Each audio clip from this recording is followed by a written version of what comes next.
बाबा साहब डॉक्टर भीमराव अंबेडकर के कई किस्से कहानियां हम आप तक लेके आते हैं, लेकिन आज बात बाबा साहब की नहीं, उनके बेटे की होगी। उनके बेटे के बारे में आपने बहुत कम सुना होगा और शायद आपको उनके बेटे के बारे में पता भी नहीं होगा, क्योंकि आपने अक्सर ऐसा ही सुना होगा कि बाबा साहब की सारी संतानों की मृत्यु हो गई थी। लेकिन आज बात करेंगे बाबा साहब भीमराव अंबेडकर के पुत्र की, जिन्होंने बाबा साहब भीमराव अंबेडकर के पद चिन्हों पर चलकर उनका नाम बहुत रोशन किया। और शायद उनके बारे में आपको पता भी हो, ना भी पता हो, लेकिन उनके बारे में कुछ ऐसे फैक्ट्स हैं जो जानना वाकई ज़रूरी है। आपको हमारी वीडियो पसंद आएगी तो लाइक ज़रूर कीजिएगा। वीडियो को ज़्यादा से ज़्यादा लोगों तक शेयर करें ताकि लोगों तक इस वीडियो का मोटो पहुंच सके और उनको सारी फैक्ट्स और जानकारियां सही मिल सकें। बाबा साहब डॉक्टर भीमराव अंबेडकर एक ऐसे महापुरुष थे जिनके नक्शे कदमों पर हर व्यक्ति चलना अपना गौरव समझता है। बाबा साहब संविधान निर्माता, अर्थशास्त्री, राजनीतिज्ञ, शिक्षाविद, दार्शनिक, लेखक, पत्रकार, समाजशास्त्री, मानव विज्ञानी, इतिहासविद होने के साथ साथ एक पिता भी थे। कहते हैं अगर एक बेटा अपने पिता के नक्शे कदम पर चलकर सफलता की बुलंदियों को छूता है तो जरूर ये कमाल उस पिता के संस्कारों का होता है। ठीक ऐसे ही थे संविधान निर्माता डॉक्टर बाबा साहब अंबेडकर के संस्कार, जिनको बेटों ने उनका नाम इतना रोशन किया कि आगे चल के बाबा साहब के जितने भी काम थे, जितने अधूरे काम थे, सारे कामों को पूरा करने का जिम्मा उन्होंने अपने सर पे ले लिया। आज बात करेंगे सूर्यपुत्र यशवंत भीमराव अंबेडकर की, बाबा साहब के बेटे, जिन्होंने बाबा साहब का अधूरा काम को आगे बढ़ाया और महत्वपूर्ण योगदान भी दिया।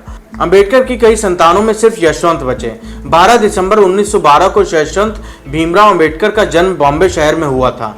यशवंत को सब सूर्यपुत्र कहकर बुलाया करते थे, वो इसलिए क्योंकि डॉक्टर बाबा साहब भीमराव अंबेडकर को लोग सूर्य कहा करते थे। यशवंत राव एक भारतीय सामाजिक और धार्मिक कार्यकर्ता, समाचार पत्र संपादक और पॉलिटिशियन के साथ साथ अंबेडकरवादी बौद्ध आंदोलन कार्यकर्ता भी थे। अपने पिता और देश के पहले कानून मंत्री डॉक्टर भीमराव अंबेडकर की मृत्यु के बाद यशवंत राव ने अपना पूरा जीवन सिर्फ बौद्ध धर्म को समर्पित कर दिया और सामाजिक समानता के लिए अपने पिता की मुहिम को आगे बढ़ाना शुरू कर दिया और साथ ही अंबेडकरवादी समाज को जोड़कर रखने के लिए दलित बौद्ध आंदोलन में भी बढ़ चढ़कर हिस्सा लिया।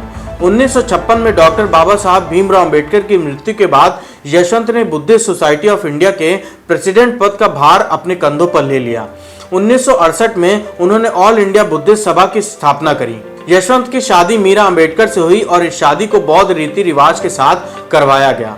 Yashwant Rao Ambedkar Republican party of India के सह संस्थापक थे, जो कि भीमराव अंबेडकर के अनुसूचित जाति संघ से जुड़ी हुई थी। बात उस वक्त की है जब 30 सितंबर 1956 को अंबेडकर ने अनुसूचित जाति संघ को खारिज कर रिपब्लिकन पार्टी ऑफ इंडिया की स्थापना करने की घोषणा की, लेकिन 6 दिसंबर 1956 को उनका देहांत हो गया। उनकी मृत्यु के बाद उनके कार्यकर्ताओं ने मिलकर पार्टी बनाने की योजना बनाई। फिर अगले साल नागपुर में प्रेसिडेंसी की बैठक हुई, जिसमें एन शिवराज, यशवंत अंबेडकर, पीटी बुरा, ले एजी पवार, दत्त कट्टी, दादा साहेब रूप फतेह उपस्थित थे और फिर 3 अक्टूबर 1957 को इस पार्टी का गठन कर दिया गया। शिवराज को पार्टी के अध्यक्ष के रूप में चुना गया और इसी के साथ ये पार्टी बन गई।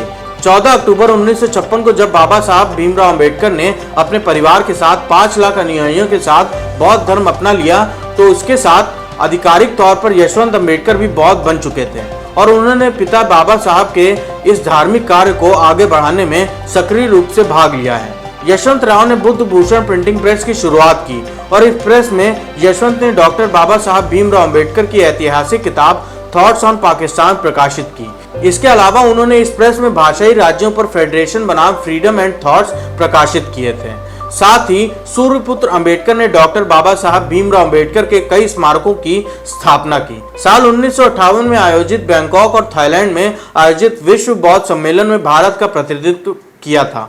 2 अगस्त 1958 को पुणे की भीमनगर में उन्होंने बाबा साहब डॉक्टर भीमराव अंबेडकर के एक विशालकाय ब्रॉन्ज स्टैच्यू को भी स्थापित किया।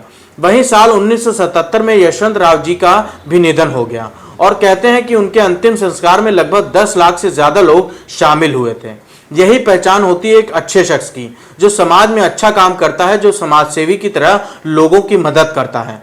और जैसे बाबा साहब भीमराव अंबेडकर ने हमेशा दलित वर्ग की, या कह सकते हैं कि उन वर्गों की जिनको जरूरत थी, उनकी मदद की, वैसे ही यशवंत ने भी अपने पिता की तरह ही उनके पदचिन्हों पर चलकर अपने कार्यभार को संभाला और एक सफलता की बुलंदी तक पहुंचे। क्या आप यशवंत राव की इस कहानी से वाकिफ थे? हमें जरूर बताइएगा क्या आप उनके बारे में सारी बातें जानते थे? और क्या आपने इससे पहले उनकी कोई भी किताब पढ़ी है या कोई भी प्रकाशित उनका कोई लेख पढ़ा है? तो वो भी हमें कमेंट में ज़रूर बताएगा। बने रहें हमारे साथ। नमस्कार।